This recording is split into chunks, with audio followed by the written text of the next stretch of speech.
Semakin muak dengan agresi di Gaza, Riyad Mansour yang merupakan utusan Palestina untuk PBB kian mendesak Dewan Keamanan PBB untuk segera memberikan sanksi kepada Israel.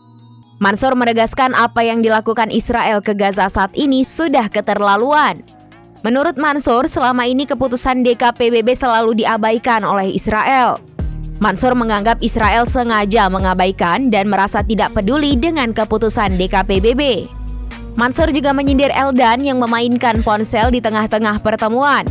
Mansour kemudian mengatakan Perdana Menteri Israel Benjamin Netanyahu saat ini tidak peduli dengan para sandera yang berada di Gaza.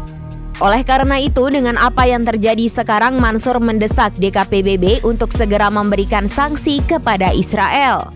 Utusan Palestina itu meminta agar DKPBB tidak mengabaikan tugas mereka dan bertanya kapan tindakan membuat Israel berhenti melancarkan serangan di Gaza.